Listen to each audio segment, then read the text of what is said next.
दोस्तों, आपका स्वागत है हमारे YouTube चैनल खौफ की दास्तान पर। यह कहानी किसी फिल्म की नहीं है, ना ही किसी किताब से उठाई गई है।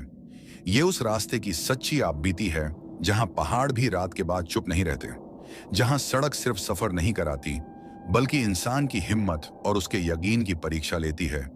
आज मैं आपको सुनाने जा रहा हूं कश्मीर हाईवे की वो रात, जिसे मैं और मेरा खलासी इमरान जिंदगी भर भूल नहीं पाए। मैं एक सिख ट्रक ड्राइवर हूं और इमरान मुस्लिम। हमारा काम सिर्फ ट्रक चलाना था, लेकिन उस रात रास्ते ने हमें वो दिखा दिया जिसे देखकर इंसान अपने होने पर ही सवाल करने लगे। आर्मी ने हमें साफ कहा था कि रात में इस रास्ते पर मत जाना, लेकिन मजबूरी हमें आगे ले गई।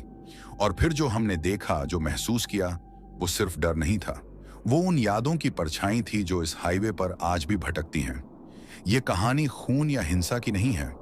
ये कहानी उस खौफ की है जो चुपचाप इंसान के साथ चलता है, सांसों में उतरता है और मंजिल तक छोड़ने से पहले आखिरी बार पीछे मुड़कर देखने पर मजबूर करता है। तो दोस्तों, अगर आप भी सच्ची आप बीती वाली डरावनी कहानियां सुनना पसंद करते हैं, तो इस सफर में हमारे साथ अंत तक बने रहिए, क्योंकि कश्मीर हाईवे की ये रात सिर्फ मेरी नहीं, हर उस इंसान की कहानी है जो रात में पहाड़ों के बीच से गुजरा है। मेरा नाम हरप्रीत सिंह है। मैं पिछले 15 साल से ट्रक चला रहा हूं, और हिंदुस्तान की शायद ही कोई ऐसी सड़क बची हो जहां मेरे ट्रक के पहिए ना घूमे हों। लेकिन कश्मीर हाईवे पर निकलते वक्त जो बेचैनी उस दिन मेरे सीने में थी, वो पहले कभी महसूस नहीं हुई थी। सुबह का वक्त था, लेकिन पहाड़ों के बीच धूप भी ठंडी लग रही थी, जैसे रोशनी में भी कोई अजीब सा सन्नाटा घुला हो।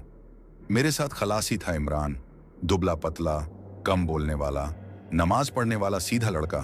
पिछले 3 साल से मेरे साथ चल रहा था, और मैंने उसे कभी झूठ बोलते नहीं देखा था। ट्रक में सेब और राशन भरा था। मंजिल श्रीनगर के आगे की थी। रास्ता लंबा था और वक्त कम। हाईवे जैसे जैसे ऊपर चढ़ रहा था, वैसे वैसे मोबाइल का नेटवर्क गायब हो चुका था। इमरान ने खिड़की से बाहर झांकते हुए कहा कि सर, आज रास्ता कुछ ज्यादा ही सूना लग रहा है। मैंने हंसकर बात टाल दी, लेकिन सच ये था कि मेरे मन में भी वही सवाल उठ रहा था। चारों तरफ ऊंचे ऊंचे पहाड़, नीचे गहरी खाई और बीच में पतली सी सड़क। हवा में बर्फ और मिट्टी की मिलीजुली गंध थी। ट्रक की आवाज पहाड़ों से टकराकर वापस लौट रही थी, जैसे कोई और भी हमारे साथ चल रहा हो। दोपहर ढलते ढलते मौसम अचानक बदल गया। बादल इतने नीचे आ गए कि सड़क बस 10-15 फीट आगे तक ही दिख रही थी। तभी आगे आर्मी की चेक पोस्ट दिखाई दी। मैंने ट्रक धीमा किया। 2 जवान बंदूक कंधे पर लटकाए खड़े थे। उनके चेहरे पर सख्ती थी, लेकिन आंखों में अजीब सी थकान। एक जवान ने मुझसे कागजात लिए और बिना ज्यादा देखे वापस करते हुए कहा कि आज आगे मत जाओ, रात यहीं काट लो। मैंने हैरानी से पूछा, क्यों साहब, रास्ता तो खुला है। उसने इमरान की तरफ देखा, फिर मेरी तरफ झुककर धीमी आवाज में बोला कि ये रास्ता रात में ठीक नहीं रहता। ऊपर से मौसम भी खराब है, यहां रुक जाओ तो बेहतर रहेगा। उसकी आवाज में जो डर था, वो शब्दों से ज्यादा साफ महसूस हो रहा था। इमरान ने पहली बार मेरी तरफ देखकर कहा कि सर, जवान सही कह रहे हैं, अल्लाह का नाम लेकर यहीं रुक जाते हैं। मैंने सिर हिलाया, लेकिन अंदर कहीं अजीब सी जिद भी थी। सामान पहुंचाना जरूरी था।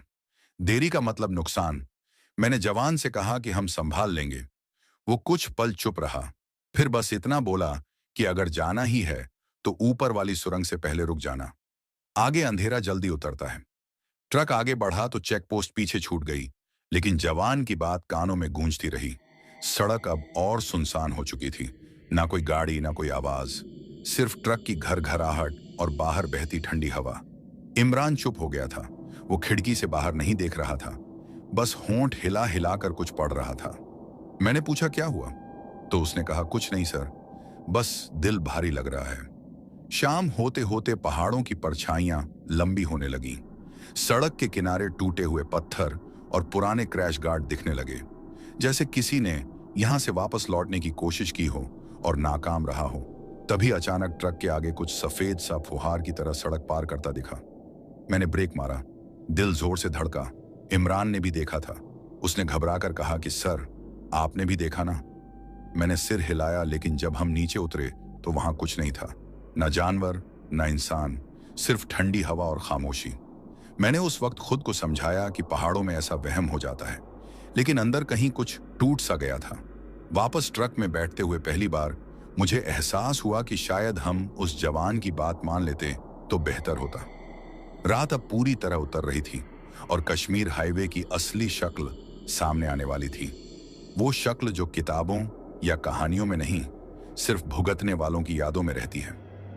रात पूरी तरह उतर चुकी थी और कश्मीर हाईवे अब वैसा नहीं लग रहा था जैसा दिन में दिखता है।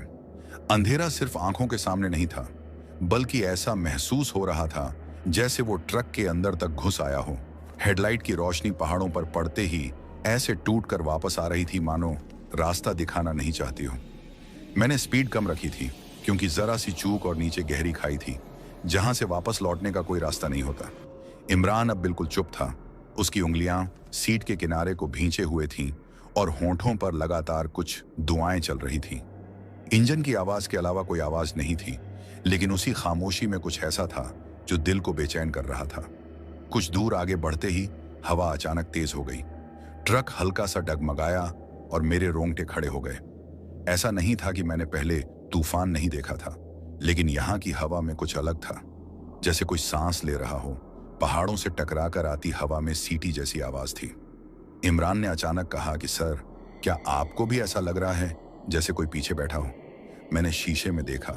केबिन खाली था, लेकिन दिल मानने को तैयार नहीं था। मैंने सख्ती से कहा कि बकवास मत कर, पहाड़ों में दिमाग खेल करने लगता है। मगर सच ये था कि मेरी गर्दन खुद ब खुद मुड़ रही थी। हमने एक मोड़ काटा तो सामने सड़क के किनारे टूटा हुआ एक पुराना ट्रक दिखा। जंग लगा हुआ, शीशे टूटे हुए, जैसे सालों से वहीं पड़ा हो।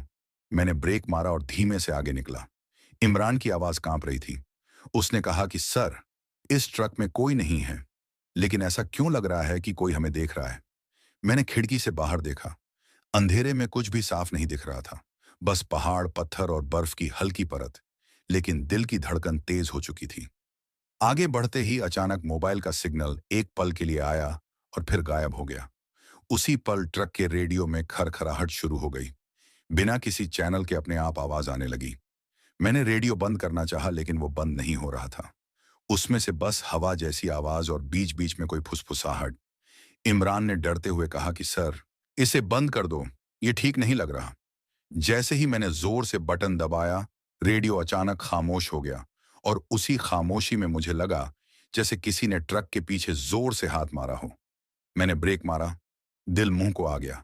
बाहर उतरा तो ठंडी हवा ने सीधा चेहरे पर तमाचा मारा। चारों तरफ सन्नाटा, सड़क खाली, पीछे ट्रक खड़ा, नीचे खाई में सिर्फ अंधेरा। इमरान भी उतर आया। उसने कांपती आवाज में कहा कि सर, यहां रुकना ठीक नहीं है, कुछ गड़बड़ है। मैंने चारों तरफ टॉर्च घुमाई, कुछ भी नहीं था, लेकिन वो एहसास जा ही नहीं रहा था कि हम अकेले नहीं हैं। हम वापस ट्रक में बैठे और आगे बढ़े। रास्ता अब और संकरा हो गया था। हेडलाइट की रोशनी में कभी कभी ऐसा लगता जैसे सड़क पर कोई साया चल रहा हो, लेकिन पास जाते ही वो गायब हो जाता। इमरान ने कसम खाकर कहा कि उसने पहाड़ के ऊपर किसी औरत जैसी आकृति देखी है। मैंने उसे चुप रहने को कहा, लेकिन खुद मेरी आंखें भी धोखा देने लगी थीं। हर मोड़ पर ऐसा लगता कि कोई सामने खड़ा होगा। थोड़ी देर बाद हमें एक जगह दिखी जहां सड़क चौड़ी थी। मैंने ट्रक वहीं रोक दिया। सोचा कि आर्मी वाले सही कह रहे थे, रात यहीं काट लेते हैं। इंजन बंद करते ही अजीब सी खामोशी छा गई, इतनी गहरी कि अपने दिल की धड़कन साफ सुनाई दे रही थी। इमरान ने कहा कि सर, मैं नमाज पढ़ लेता हूं, शायद दिल को सुकून मिले। मैंने सिर हिलाया। वो नीचे उतर गया और ट्रक के पास ही खड़ा होकर पढ़ने लगा। मैं केबिन में बैठा रहा, लेकिन अचानक मुझे लगा जैसे ट्रक हल्का सा हिल रहा हो, जैसे कोई बाहर से धक्का दे रहा हो। मैंने खिड़की से झांका तो इमरान वहीं था, नमाज में मग्न। उसका चेहरा सुकून में था, लेकिन उसके पीछे पहाड़ों की तरफ अंधेरे में कुछ खड़ा था, कोई लंबा साया, बिल्कुल स्थिर। मेरी सांस अटक गई। आंख झपकते ही वो साया गायब हो गया। मैंने इमरान को अंदर बुलाया। वो घबराया हुआ था। उसने कहा कि सर, मैंने सजदे में महसूस किया कि कोई हमारे बहुत करीब है। अल्लाह ने दिल में डर डाल दिया है। अब यहां नहीं रुकना चाहिए। मैंने बिना एक पल गंवाए ट्रक स्टार्ट किया। हाथ कांप रहे थे, लेकिन दिमाग बस एक ही बात सोच रहा था, इस रास्ते से निकलना है, चाहे जो हो। हम आगे बढ़ते गए और हर किलोमीटर के साथ डर भी हमारे साथ चलता रहा। कहीं दूर से कुत्तों के रोने जैसी आवाज आ रही थी, लेकिन यहां तो कोई बस्ती ही नहीं थी। पहाड़ों की खामोशी अब भारी पड़ने लगी थी। तभी दूर हेडलाइट की रोशनी में आर्मी की एक और जीप दिखी। दिल को थोड़ी राहत मिली। शायद अब कुछ ठीक होगा, लेकिन मुझे नहीं पता था कि असली खौफ अभी बाकी है। आर्मी की जीप की हेडलाइट जैसे ही साफ दिखाई दी, मेरे दिल की धड़कन थोड़ी संभली। ऐसा लगा जैसे अंधेरे में किसी ने हाथ पकड़ लिया हो। मैंने ट्रक की लाइट डिप की और धीरे धीरे आगे बढ़ाया। जीप सड़क के किनारे खड़ी थी और दो जवान बाहर निकले हुए थे। ठंडी हवा में उनके जूते की आवाज तक साफ सुनाई दे रही थी। मैंने शीशा नीचे किया तो एक जवान ने तेज आवाज में पूछा कि इतनी रात में कहाँ जा रहे हो। मैंने बस इतना कहा कि सामान लेकर श्रीनगर की तरफ जा रहे हैं। उसने इमरान की तरफ देखा, फिर पहाड़ों की तरफ नजर घुमाई और उसके चेहरे का रंग थोड़ा बदल गया। उस जवान ने बिना मुस्कुराए कहा कि हमने तो मना किया था रात में आगे जाने से। ये इलाका ठीक नहीं है। मैंने मजबूरी बताई तो उसने गहरी सांस ली और बोला कि अगर आगे जाना ही है तो ट्रक रोक रोक कर मत चलाना, सीधा निकल जाओ और किसी की आवाज सुनो तो ध्यान मत देना। उसकी आखिरी लाइन सुनकर मेरे शरीर में जैसे सिहरन दौड़ गई। इमरान ने धीमे से कहा कि सर, ये लोग भी कुछ छुपा रहे हैं। मैंने सिर हिलाया, लेकिन उस वक्त सवाल पूछने की हिम्मत नहीं थी। जैसे ही हम जीप से आगे निकले, सड़क अचानक और वीरान हो गई। पहाड़ अब और पास आ गए थे। ऐसा लग रहा था जैसे दोनों तरफ से रास्ता दब रहा हो। ट्रक की लाइट में कभी पत्थरों की परछाइयां इंसान जैसी लगती, कभी पेड़ों के साए हाथ फैलाए खड़े दिखते। इमरान ने कुरान शरीफ का छोटा सा हिस्सा पढ़ना शुरू कर दिया। उसकी आवाज कांप रही थी, लेकिन उसमें अजीब सी ताकत थी। मुझे लगा जैसे ट्रक के अंदर हवा थोड़ी हल्की हो गई हो। कुछ किलोमीटर आगे जाते ही अचानक सड़क पर बर्फ की पतली परत दिखी। ट्रक फिसला। मैंने पूरी ताकत से स्टीयरिंग संभाली। दिल मुंह को आ गया। उसी पल मुझे लगा जैसे किसी ने पीछे से हंसने की आवाज निकाली हो, बहुत हल्की लेकिन साफ। मैंने शीशे में देखा, पीछे सिर्फ अंधेरा था। इमरान ने भी वही आवाज सुनी थी। उसने डरते हुए कहा कि सर, ये इंसानी आवाज नहीं थी। हम दोनों चुप हो गए। बोलने की ताकत नहीं बची थी, बस आगे देखते जा रहे थे। तभी एक मोड़ पर हमें सड़क के बीचों बीच कोई खड़ा हुआ दिखाई दिया। हेडलाइट की रोशनी पड़ते ही दिल बैठ सा गया। वो कोई आदमी नहीं था, ना औरत, बस धुंध जैसा कुछ, लंबा सा, बिना शक्ल के। मैंने ब्रेक पर पैर रख दिया, लेकिन इमरान ने चिल्लाकर कहा, मत रोको सर, आर्मी वाले ने कहा था मत रुकना। मैंने दांत भींचे और एक्सेलरेटर दबा दिया। जैसे ही ट्रक उस धुंध के पास से गुजरा, केबिन के अंदर अचानक ठंड बढ़ गई। शीशों पर बर्फ जमने लगी। मुझे लगा जैसे किसी ने मेरे कान के पास फुसफुसाकर मेरा नाम लिया हो, हरप्रीत। मेरी आंखों में पानी आ गया। इमरान जोर से आयतुल कुर्सी पढ़ने लगा। उसकी आवाज के साथ ही वो ठंड धीरे धीरे कम होने लगी। पीछे मुड़कर देखने की हिम्मत नहीं थी। कुछ दूर जाकर मैंने ट्रक साइड में लगाया। हाथ पैर सुन्न हो चुके थे। इमरान भी पसीने से भीगा हुआ था। उसने कहा कि सर, मैंने बचपन में कश्मीर के बुजुर्गों से सुना था कि कुछ रास्तों पर मरे हुए लोग नहीं जाते, उनकी यादें रह जाती हैं और रात में वही यादें चलती हैं। उसकी बात सुनकर मुझे वो टूटा हुआ ट्रक याद आ गया जो हमने पहले देखा था। अब मुझे यकीन हो चला था कि ये सिर्फ रास्ता नहीं है, ये किसी का छोड़ा हुआ दर्द है जो हर आने जाने वाले को महसूस कराया जाता है। लेकिन हमें अभी भी निकलना था। पीछे लौटने का कोई मतलब नहीं था। मैंने इंजन स्टार्ट किया और मन ही मन वाहे गुरु का नाम लिया। इमरान ने भी आमीन कहा। दो अलग अलग रास्तों के यकीन, लेकिन डर एक ही। आगे आसमान थोड़ा साफ होने लगा था। दूर कहीं हल्की रोशनी दिख रही थी, शायद कोई कैंप या सुरंग। उम्मीद की एक छोटी सी किरण। लेकिन दिल जानता था कि कश्मीर हाईवे अभी अपना आखिरी रंग दिखाना बाकी रखता है। सामने दिख रही हल्की रोशनी धीरे धीरे साफ होने लगी और समझ में आया कि वो एक सुरंग का मुहाना है। पहाड़ों के बीच कटी हुई वो सुरंग किसी जख्म की तरह लग रही थी, जिसके अंदर अंधेरा और ठंड दोनों भरे पड़े थे। मैंने ट्रक की रफ्तार और कम कर दी। दिल कह रहा था कि यहां रुक जाना चाहिए, लेकिन दिमाग बस यही सोच रहा था कि अगर इस सुरंग को पार कर लिया तो शायद सबसे मुश्किल हिस्सा पीछे छूट जाएगा। इमरान ने धीमी आवाज में कहा कि सर, सुरंग के अंदर कुछ ठीक नहीं लग रहा। उसकी बात पूरी भी नहीं हुई थी कि ट्रक के मीटर की सुई अचानक झटके से नीचे गिर गई और इंजन की आवाज लड़खड़ा गई। मैंने क्लच दबाया, एक्सेलरेटर दिया, लेकिन ट्रक जैसे जिद पर अड़ गया हो। सुरंग के बिल्कुल मुहाने पर आकर रुक गया। बाहर हवा की सीटी तेज हो गई और अंदर अचानक इतनी खामोशी भर गई कि सांस लेना भी भारी लगने लगा। इमरान ने घबराकर कहा कि सर, इंजन बंद मत करना, यहां रुकना ठीक नहीं है। लेकिन अगले ही पल इंजन अपने आप बंद हो गया। एक झटके के साथ सारी लाइटें बुझ गईं और हम दोनों अंधेरे में बैठ गए। उस अंधेरे में मुझे अपनी ही सांस की आवाज डरावनी लग रही थी। बाहर से सुरंग के अंदर से किसी के चलने जैसी आहट आने लगी, जैसे पत्थरों पर नंगे पैर पड़ रहे हों। इमरान ने मेरा हाथ कसकर पकड़ लिया। उसके हाथ बर्फ की तरह ठंडे थे। उसने फुसफुसाकर कहा कि सर, यह आवाज पास आ रही है। मैंने टॉर्च जलाने की कोशिश की, लेकिन बैटरी जैसे खत्म हो चुकी थी। बस हल्की सी रोशनी आई और बुझ गई। तभी सुरंग के अंदर से किसी के रोने की आवाज आई, बहुत धीमी, बहुत टूटी हुई, जैसे कोई सालों से रो रहा हो। मेरे सीने में दर्द सा उठा। वो रोना ऐसा था कि सुनकर दया भी आती थी और डर भी। इमरान ने कुरान की आयतें तेज आवाज में पढ़नी शुरू कर दी। उसकी आवाज सुरंग में गूंज रही थी और उसी के साथ मुझे लगा कि वो रोना थोड़ी देर के लिए रुक गया है। मैंने हिम्मत करके ट्रक का दरवाजा थोड़ा सा खोला। ठंडी हवा का तेज झोंका अंदर आया और उसी हवा के साथ एक अजीब सी सड़ांध, जैसे गीली मिट्टी और जले हुए तेल की मिली जुली गंध।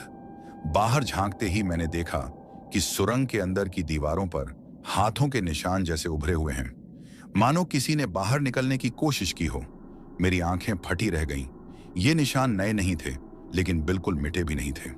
इसी बीच पीछे से किसी ने ट्रक के डाले पर हल्का सा ठपठपाया। दिल इतनी जोर से धड़का कि लगा सीना फट जाएगा। इमरान ने चीखते हुए कहा कि सर, बाहर मत देखना, जो भी है उसे अंदर मत आने देना। लेकिन मेरे अंदर का ड्राइवर, जो हर हाल में गाड़ी को चलाने की सोचता है, उसने एक आखिरी कोशिश करने को मजबूर कर दिया। मैंने चाबी घुमाई। एक बार, दो बार, तीसरी बार में इंजन ने खांसी ली और अचानक स्टार्ट हो गया। लाइटें जलते ही मैंने शीशे में देखा। पीछे कुछ भी नहीं था, ना कोई आदमी, ना कोई साया, बस सुरंग का अंधेरा। लेकिन वो एहसास अब भी था कि कोई हमें जाते हुए देख रहा है। मैंने बिना रुके ट्रक आगे बढ़ा दिया। सुरंग के अंदर घुसते ही आवाजें बदल गईं। ट्रक की गूंज कई गुना हो गई और हर गूंज के साथ ऐसा लगता जैसे कोई और भी चल रहा हो। सुरंग के बीचों बीच पहुंचते पहुंचते इमरान की आवाज धीमी हो गई। उसने कहा कि सर, मेरे कानों में कोई कह रहा है कि वापस जाओ, ये रास्ता तुम्हारा नहीं है। मैंने उसे जवाब नहीं दिया, बस स्टीयरिंग को कसकर पकड़े रखा। मन ही मन वाहे गुरु का नाम जपता रहा और हर सेकंड के साथ ये दुआ करता रहा कि बस ये सुरंग खत्म हो जाए। आखिरकार सामने से रोशनी दिखाई दी। सुरंग का दूसरा सिरा, जैसे अंधेरे के बाद सुबह, जैसे सांस रुकने के बाद हवा, जैसे जिंदगी लौट आई हो। जैसे ही हम बाहर निकले, दोनों ने एक साथ लंबी सांस ली।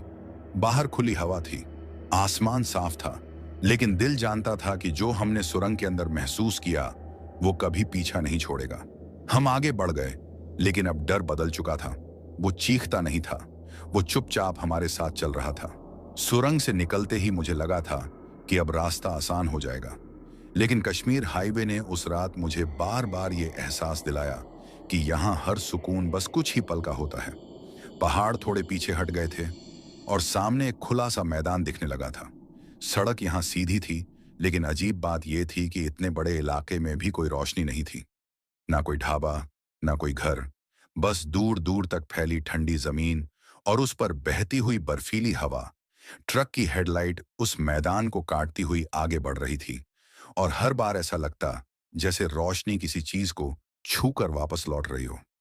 इमरान ने गहरी सांस ली और कहा कि सर, यहां दिल कुछ ज्यादा ही घबरा रहा है। सुरंग से निकलने के बाद भी मन हल्का नहीं हुआ। मैंने उसकी तरफ देखा। उसकी आंखों के नीचे काले घेरे साफ दिख रहे थे। डर ने उसे अंदर से थका दिया था। मैंने उसे हौसला देते हुए कहा कि थोड़ा और चल लेते हैं, आगे कोई बस्ती या आर्मी कैंप मिल ही जाएगा। लेकिन सच ये था कि मेरे अपने शब्द मुझे ही खोखले लग रहे थे। कुछ किलोमीटर आगे जाने के बाद अचानक सड़क के किनारे कुछ ढांचे दिखाई दिए। पहले मुझे लगा कि शायद ये कोई पुरानी फौजी चौकी होगी, लेकिन पास आते ही समझ आया कि ये एक छोटी सी बस्ती है। तीन चार कच्चे घर, जले हुए अलाव के निशान और बीच में एक टूटा हुआ सा पोल। हैरानी की बात यह थी कि इतनी ठंड और इतनी रात में भी वहां कोई रोशनी नहीं थी। लेकिन जैसे ही हमारा ट्रक पास पहुंचा, मुझे महसूस हुआ कि कई निगाहें हमें देख रही हैं। मैंने ट्रक धीमा किया, शायद किसी से रास्ते के बारे में पूछ सकूं, लेकिन इमरान ने लगभग गिड़गिड़ाते हुए कहा कि सर, यहां मत रुकना, यह जगह ठीक नहीं है। मैंने उसकी बात मान ली और ट्रक आगे बढ़ाने ही वाला था कि अचानक सड़क के किनारे खड़े एक आदमी ने हाथ उठाया। वो आदमी लंबा था, सिर पर ऊनी टोपी, बदन पर फटा हुआ कोट। उसका चेहरा साफ नहीं दिख रहा था, लेकिन उसकी आंखें हेडलाइट की रोशनी में अजीब तरह से चमक रही थीं। मैंने ब्रेक दबा दिया, शायद इंसानियत के नाते, शायद डर के मारे। वो आदमी धीरे धीरे हमारे पास आया। उसकी चाल में अजीब सी अकड़ थी, जैसे उसके पैर जमीन को ठीक से छू नहीं रहे हों। उसने बहुत धीमी आवाज में कहा कि बहुत देर हो गई है, आगे मत जाओ। मैंने उससे पूछा कि क्यों, तो उसने पहाड़ों की तरफ इशारा किया और बोला कि रात यहां किसी की नहीं होती। उसके शब्द मेरे कानों में नहीं, सीधे सीने में उतर गए। इमरान ने उस आदमी को देखते ही सिर झुका लिया और होंठ हिलाने लगा। बाद में उसने बताया कि उस पल उसके दिल में बस एक ही ख्याल था कि अगर ये इंसान है भी, तो इसके पीछे कुछ और खड़ा है। मैंने उस आदमी से पूछा कि यहाँ कोई मदद मिल सकती है क्या। उसने बिना जवाब दिए बस ट्रक के अंदर झांक कर इमरान को देखा और हल्का सा मुस्कुराया। वो मुस्कान ऐसी थी जिसमें कोई अपनापन नहीं था, बस खालीपन था। मैंने ज्यादा कुछ सोचे बिना ट्रक स्टार्ट किया और आगे बढ़ा दिया।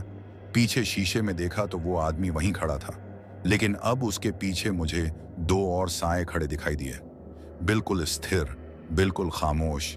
दिल जोर जोर से धड़कने लगा। इमरान ने कांपती आवाज में कहा कि सर, आपने देखा ना, वो लोग हिल नहीं रहे थे। मैंने जवाब नहीं दिया, क्योंकि मैं भी वही सोच रहा था। जैसे जैसे हम उस बस्ती से दूर होते गए, हवा और ठंडी होती गई, और तभी मुझे एहसास हुआ कि ट्रक के अंदर एक अजीब सी गंध भर गई है। वही गंध जो हमने सुरंग के पास महसूस की थी, गीली मिट्टी और जले हुए तेल की। इमरान ने कहा कि सर, ऐसा लग रहा है जैसे कोई हमारे साथ साथ चल रहा है, लेकिन बाहर नहीं, अंदर, ट्रक के अंदर। मैंने दांत भींचे और स्टीयरिंग को और कसकर पकड़ लिया। अब पीछे देखने की हिम्मत नहीं थी। कुछ देर बाद दूर एक बोर्ड दिखाई दिया जिस पर आर्मी का निशान बना था। दिल को थोड़ी राहत मिली, शायद आगे कोई चेक पोस्ट हो। लेकिन उसी पल ट्रक के पीछे से एक जोरदार आवाज आई, जैसे किसी ने लोहे पर पत्थर मारा हो। ट्रक हिल गया, इमरान चीख पड़ा। मैंने ब्रेक नहीं लगाया, बस पूरी ताकत से ट्रक आगे दौड़ा दिया, क्योंकि अब मुझे साफ समझ आ गया था कि कश्मीर हाईवे पर कुछ सवालों के जवाब जानना जरूरी नहीं होता। जरूरी बस इतना होता है कि वहां से जिंदा निकल सको। आर्मी के निशान वाला बोर्ड जैसे ही साफ दिखाई दिया, दिल में थोड़ी सी जान लौटी। ऐसा लगा जैसे किसी ने अंधेरे में माचिस जला दी हो। ट्रक की रफ्तार अपने आप थोड़ी कम हो गई, शायद थकान की वजह से, शायद उस उम्मीद की वजह से कि अब इंसानों के बीच पहुंच जाएंगे। इमरान ने भी लंबी सांस ली और कहा कि सर, लगता है अब अल्लाह ने रहम किया है। लेकिन अभी उसकी बात पूरी भी नहीं हुई थी कि ट्रक के पहिए कच्ची सड़क पर आए और झटके से पूरा केबिन हिल गया। सामने तारों से घिरा एक आर्मी कैंप था, पीली रोशनी, सैंडबैग और बंदूक थामे जवान। मैंने ट्रक रोक दिया। एक जवान पास आया। उसकी आंखों में चौकसी थी, लेकिन चेहरे पर वही थकान, वही बोझ जो हमने पहले चेक पोस्ट पर देखा था। उसने पूछा कि इतनी रात में कैसे आ गए। मैंने बस इतना कहा कि रास्ते में ट्रक खराब हो गया था, सुरंग में अटक गए थे। और फिर जो जो देखा वो सब एक सांस में बोलने का मन हुआ, लेकिन शब्द गले में अटक गए। कुछ बातें ऐसी होती हैं जो वर्दी वालों से भी नहीं कही जाती। जवान ने कागजात देखे और इमरान की तरफ नजर डालकर बोला कि तुम लोग किस रास्ते से आए हो। जब मैंने उस खुले मैदान और बस्ती का जिक्र किया तो उसका चेहरा सख्त हो गया। उसने अपने पीछे खड़े अफसर को इशारा किया। अफसर पास आया। उम्र ज्यादा नहीं थी, लेकिन आंखों में सालों का अनुभव। उसने बहुत शांत आवाज में कहा कि वहां रात में कोई नहीं रहता, वो बस्ती बरसों पहले खाली करवा दी गई थी। मैंने पूछा, फिर वो लोग कौन थे जिन्हें हमने देखा? अफसर कुछ पल चुप रहा, फिर बोला कि कुछ रास्तों पर लोग नहीं, उनकी कहानियां चलती हैं। इमरान ने पहली बार खुलकर कहा कि सर, वहां हमें अंदर से आवाजें आईं, जैसे कोई ट्रक के अंदर ही चल रहा हो। अफसर ने सिर हिलाया और कहा कि इसलिए हम रात में रुकने को कहते हैं। पहाड़ों में हादसे होते हैं, लोग मरते हैं, और कुछ मरकर भी यहीं रह जाते हैं। उसकी बात डराने के लिए नहीं थी, बल्कि मानो एक थकी हुई सच्चाई हो, जैसे उसने ये सब कई बार देखा और सुना हो। अफसर ने हमें वहीं कैंप के पास ट्रक खड़ा करने को कहा। जवानों ने चाय दी। गर्म चाय हाथ में आते ही पहली बार महसूस हुआ कि हम अब भी जिंदा हैं, लेकिन सुकून पूरा नहीं था। हर आवाज पर दिल चौंक जाता था। इमरान ने धीरे से कहा कि सर, मुझे यहां भी नींद नहीं आएगी। मैंने उसे समझाया कि कम से कम यहां हम अकेले नहीं हैं। रात का आखिरी पहर था जब अचानक कैंप के बाहर कुत्ते जोर जोर से भौंकने लगे। जवान सतर्क हो गए, बंदूकें संभल गईं। अफसर बाहर निकला और अंधेरे में दूर देखने लगा। मुझे लगा जैसे फिर वही साया दिखाई देगा, लेकिन कुछ नहीं हुआ। बस भौंकने की आवाज थोड़ी देर बाद अपने आप थम गई। अफसर ने अंदर आकर कहा कि सुबह होते ही निकल जाना। दिन में ये रास्ता बस रास्ता होता है, रात में ये यादों का जंगल बन जाता है। सुबह की हल्की रोशनी में जब हम ट्रक स्टार्ट कर रहे थे, इमरान ने पीछे मुड़कर पहाड़ों की तरफ देखा और कहा कि सर, रात में ये पहाड़ जिंदा लगते हैं, दिन में बस पत्थर हैं। मैंने सिर हिलाया, क्योंकि अब मैं भी यही मानने लगा था। जैसे जैसे हम आगे बढ़े, हवा में वो सड़ांध नहीं थी, वो ठंड नहीं थी। सड़क वहीं थी, लेकिन एहसास बदल चुका था। दिन की रोशनी में वो खुला मैदान, वो जगह जहां हमने बस्ती देखी थी, अब बिल्कुल खाली थी। ना कोई घर, ना कोई आदमी, बस टूटी दीवारें और जमीन पर पुराने पैरों के निशान। इमरान ने मुझे देखा और कुछ नहीं बोला, लेकिन उसकी आंखों में वो सवाल था जिसका जवाब शायद किसी के पास नहीं। ट्रक चलता रहा, पहिए घूमते रहे, और मुझे एहसास हुआ कि कुछ सफर मंजिल तक पहुंचकर खत्म नहीं होते, वो इंसान के अंदर चलते रहते हैं। सुबह की रोशनी अब पूरी तरह फैल चुकी थी, लेकिन कश्मीर हाईवे पर वो रोशनी भी किसी अधूरी उम्मीद जैसी लग रही थी। सूरज पहाड़ों के पीछे से झांक रहा था और उसकी किरणें बर्फ से टकराकर आंखों में चुभ रही थीं। ट्रक लगातार आगे बढ़ रहा था, लेकिन मेरे हाथ अभी भी स्टीयरिंग पर जकड़े हुए थे, जैसे अगर डील दी तो वो रात फिर लौट आएगी। इमरान खामोश बैठा था। उसने सुबह की नमाज पढ़ ली थी और अब बस बाहर देख रहा था। उसकी आंखों में डर नहीं था, लेकिन एक गहरी थकान थी, ऐसी थकान जो नींद से नहीं उतरती। आर्मी कैंप से निकलने के कुछ ही किलोमीटर बाद आखिरी पहाड़ी मोड़ शुरू हो गए। सड़क फिर से संकरी होती चली गई और नीचे वही गहरी खाइयां। फर्क बस इतना था कि अब सब कुछ दिख रहा था। फिर भी दिल उतना ही घबराया हुआ था, क्योंकि रात में जो महसूस किया था वो दिन की रोशनी में भी पीछा नहीं छोड़ रहा था। इमरान ने अचानक कहा कि सर, क्या आपको भी ऐसा लग रहा है कि ट्रक हल्का हल्का रुक रहा है? मैंने ध्यान दिया तो सच में एक्सेलरेटर दबाने पर भी ट्रक में वो जान नहीं थी। मैंने ट्रक साइड में लगाया, नीचे उतरा, चारों तरफ देखा।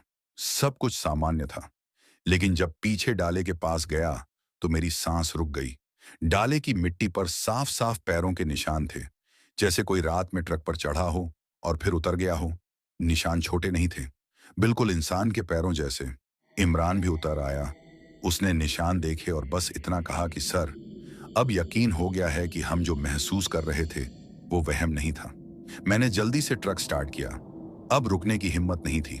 कुछ दूर आगे बढ़ते ही फिर वही अजीब एहसास लौट आया, जैसे कोई बहुत पास बैठा हो, लेकिन इस बार डर उतना तेज नहीं था, बल्कि भारी था, जैसे कोई बोझ सीने पर रखा हो। इमरान ने धीमी आवाज में कहा कि सर, मेरे दिल में एक ही बात आ रही है कि इस रास्ते पर बहुत लोगों ने आखिरी सांस ली होगी, और शायद वो सांसें अभी भी यहीं अटकी हैं। एक मोड़ पर अचानक ट्रक के आगे आर्मी की एक और टुकड़ी दिखी। जवान सड़क के किनारे खड़े थे, किसी गाड़ी का मुआयना कर रहे थे। मैंने ट्रक रोका तो एक जवान पास आया और बोला कि अब आगे रास्ता खुला है, बस ध्यान से चलाना। मैंने हिम्मत करके पूछा कि रात में इस रास्ते पर क्या होता है।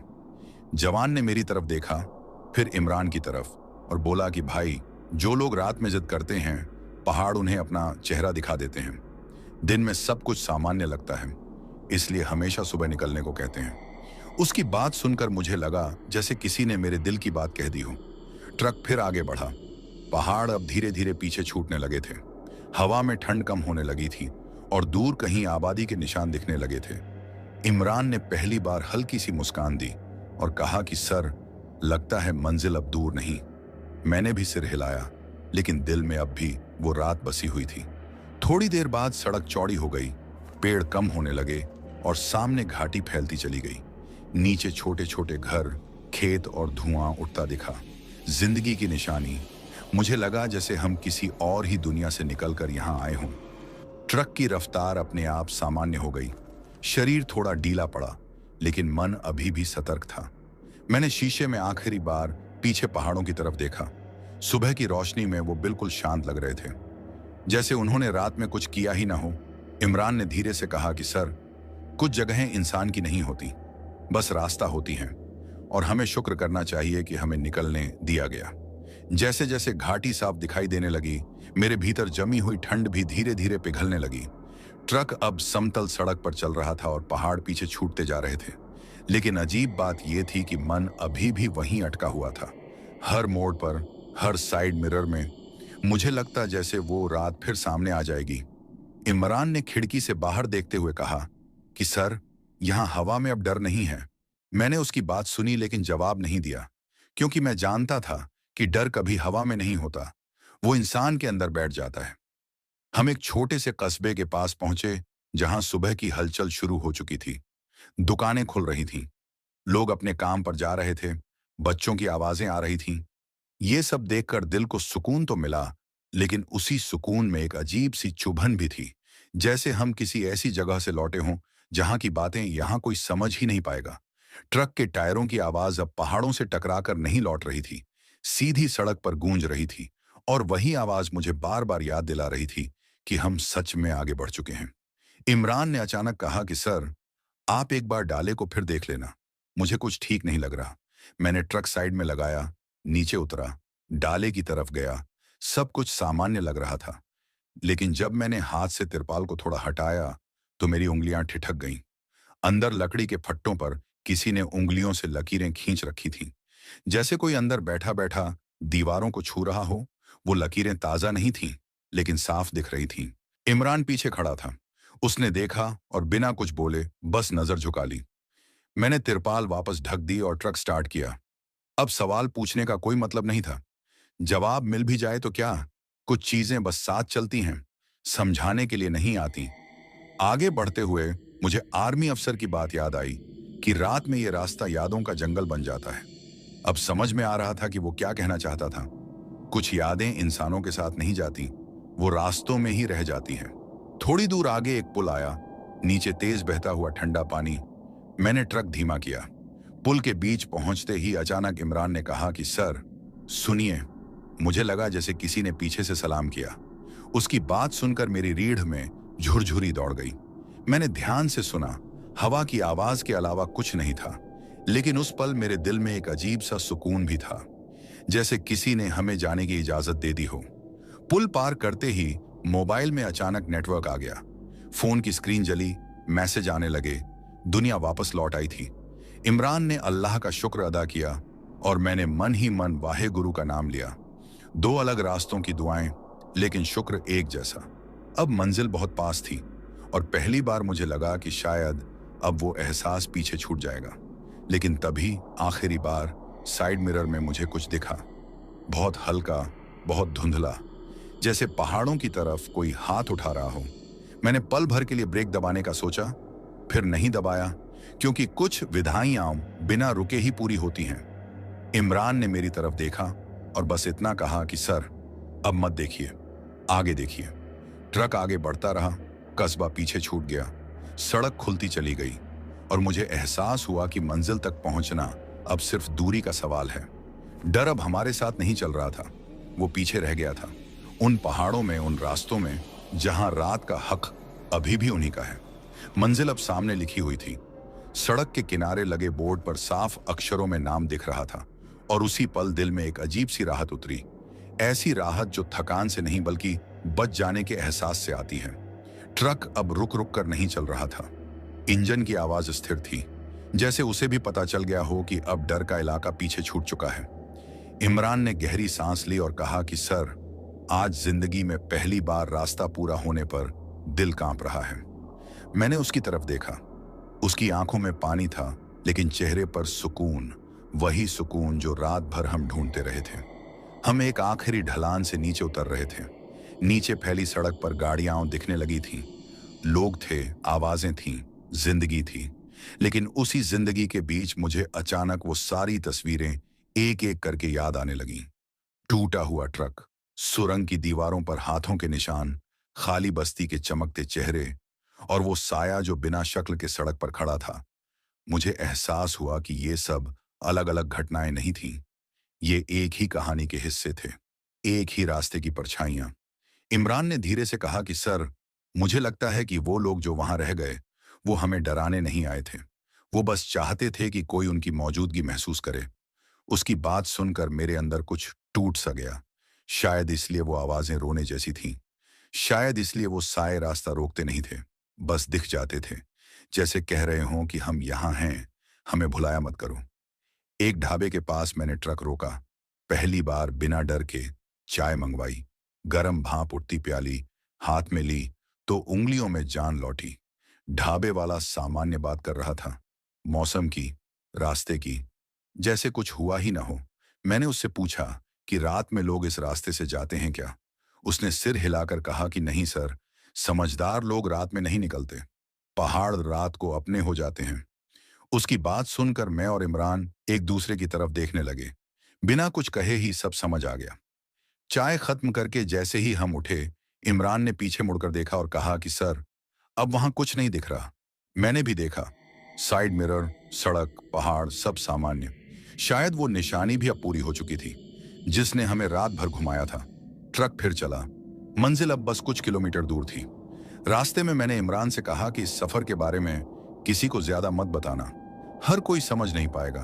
उसने सिर हिलाया और कहा कि सर, कुछ बातें दुआ की तरह होती हैं, दिल में रखी जाती हैं, जुबान पर नहीं लाई जाती। उसकी बात सुनकर मुझे लगा कि शायद यही इस सफर की आखिरी सीख थी। सड़क अब शहर में घुस चुकी थी। ट्रैफिक, हॉर्न, लोग, सब कुछ सामान्य। लेकिन मेरे अंदर कुछ हमेशा के लिए बदल चुका था।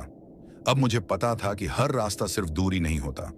कुछ रास्ते इंसान की हिम्मत, उसका यकीन और उसकी दुआ पर रखते हैं। और जो सलामत निकल आए, वही असली मंजिल तक पहुंचते हैं। मंजिल पर ट्रक के पहिए जैसे ही रुके, इंजन की आवाज बंद होते ही एक गहरी खामोशी अंदर भर गई। लेकिन यह खामोशी डर वाली नहीं थी। ये थकान और सुकून की मिली जुली खामोशी थी। मैंने स्टीयरिंग पर हाथ रखा और कुछ पल ऐसे ही बैठा रहा, जैसे यकीन करना चाहता हूं कि सच में सफर खत्म हो गया है। इमरान ने सबसे पहले नीचे उतरकर जमीन को हाथ लगाया, फिर माथे से लगाया और धीमी आवाज में अल्हम्दुलिल्लाह कहा। उसकी आवाज सुनकर मेरी आंखें अपने आप नम हो गईं। मैंने भी ट्रक से उतरते हुए मन ही मन वाहेगुरु का शुक्र अदा किया। चारों तरफ आम सी हलचल थी। मजदूर सामान उतारने की तैयारी कर रहे थे। कोई जल्दी में था, कोई हंस रहा था। किसी को जरा भी अंदाजा नहीं था कि हम किस रास्ते से होकर आए हैं और क्या क्या पीछे छोड़ आए हैं। ट्रक का डाला खुला, सामान सही सलामत था, लेकिन मुझे लगा जैसे उसके साथ कुछ और भी उतरा हो। वो बोझ, वो डर, वो रात की भारी यादें। इमरान ने मेरी तरफ देखकर कहा कि सर, अल्लाह ने हमें सिर्फ जिंदा नहीं रखा, बल्कि सही सलामत यहां तक पहुंचा दिया। मैंने सिर हिलाया, क्योंकि उस एक रात के बाद सलामत शब्द का मतलब बदल चुका था। काम निपटने के बाद हम दोनों थोड़ी देर ट्रक के पास ही बैठ गए। धूप अब ठीक से निकल आई थी, ठंड कम हो चुकी थी, लेकिन जब भी हवा का झोंका आता, मुझे वही पहाड़, वही सुरंग, वही साया याद आ जाता। इमरान ने कहा कि सर, मुझे लगता है कि वो रास्ता हमें छोड़ चुका है, अब वो हमारे साथ नहीं चलेगा। उसकी बात सुनकर पहली बार दिल पूरी तरह हल्का लगा। शायद सच में कुछ सफर यहीं खत्म हो जाते हैं। शाम होने से पहले जब हम वापस लौटने की तैयारी कर रहे थे, मैंने आखिरी बार ट्रक को ध्यान से देखा। कहीं कोई निशान, कोई लकीर, कुछ भी नहीं था, जैसे रात ने खुद ही अपने सबूत मिटा लिए हों। इमरान ने हल्की मुस्कान के साथ कहा कि सर, कुछ रास्ते सिर्फ इम्तिहान लेने के लिए होते हैं, मंजिल बनने के लिए नहीं। मैंने उसकी बात अपने दिल में उतार ली। वापसी का रास्ता दिन का था, वही सड़क, वही पहाड़, लेकिन अब सब कुछ अलग लग रहा था। डर नहीं था, बस इज्जत थी उस रास्ते के लिए, जिसने हमें परखा और फिर जाने दिया। मैंने ट्रक चलाते हुए सोचा कि जिंदगी भी शायद ऐसी ही है। हर कोई अपने अपने कश्मीर हाईवे से गुजरता है, कोई डर के साथ, कोई दुआ के साथ, लेकिन जो भरोसा और सब्र नहीं छोड़ता, वही आखिरकार मंजिल तक पहुंचता है। आज भी जब मैं किसी पहाड़ी रास्ते पर रात का जिक्र सुनता हूं, तो दिल अपने आप भारी हो जाता है। और मैं नए ड्राइवरों से बस इतना ही कहता हूं कि रास्ते से लड़ो मत, उसे समझो, उसकी बात मानो। हर चेतावनी बेवजह नहीं होती और हर अंधेरा सिर्फ डराने नहीं आता। कभी कभी वो हमें जिंदा लौटाने भी आता है। ये थी मेरी और इमरान की सच्ची आप बीती, कश्मीर हाईवे की वो रात, जिसने हमें तोड़ भी दिया और जोड़ भी दिया। और ये एहसास देकर गई कि इंसान चाहे सिख हो या मुस्लिम, दुआ चाहे जिस जुबान में हो, जब रास्ता खतरनाक हो तो बचाने वाला एक ही होता है। और मंजिल तक सलामत पहुंचना ही सबसे बड़ा शुक्राना होता है।